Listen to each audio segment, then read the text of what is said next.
Hello friends, உங்களுக்கு ரொம்ப நாள் ஒரு டவுட் இருக்கும். என்னென்னா, காளி அம்மாவை வந்து படமாவோ சிலையாவோ வீட்டில் வச்சு வழிபடலாமான்னு உங்களுக்கு ஒரு சந்தேகம் இருக்கும். வழிபடலாம்.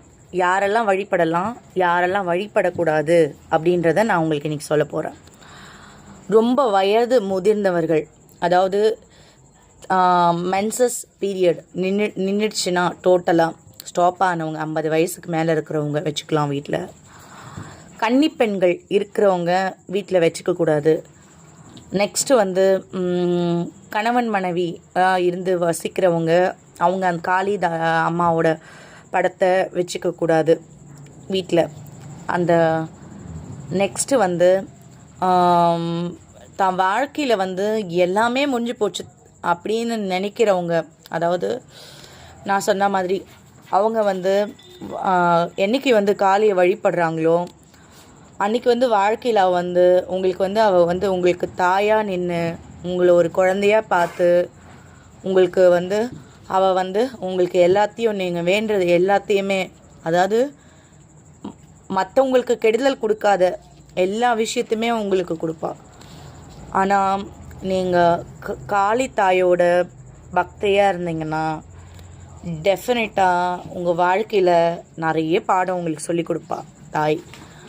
ஆனால் வாழ்க்கையில் வந்து ஒன்ஸ் நீங்கள் வந்து அந்த தாயை நீங்கள் பார்த்துட்டிங்கன்னா உங்களுக்கு அவளை விட்டுட்டு பாதத்தை விட்டுட்டு போகிறதுக்கு மனசே வராது.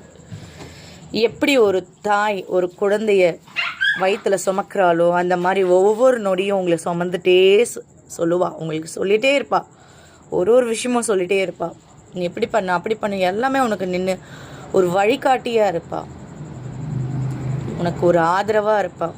அதனால் இந்த வீடியோ பார்க்குற ஃப்ரெண்ட்ஸ், உங்களுக்கு காளியம்மா தான் இதை சொல்கிறாங்கன்னு நான் நினைக்கிறேன்.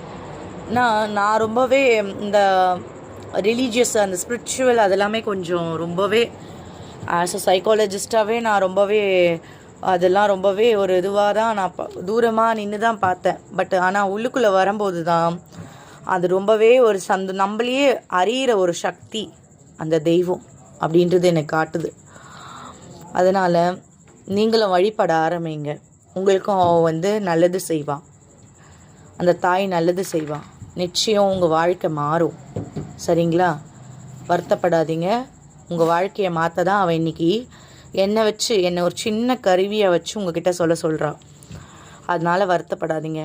அவள் உங்கள் வாழ்க்கையில் வந்துட்டா. இனி உங்களுக்கு கெட்டதே கிடையாது, நல்லது மட்டும்தான் ஒரு தாய் பிள்ளை கொடுப்பா. நன்றி.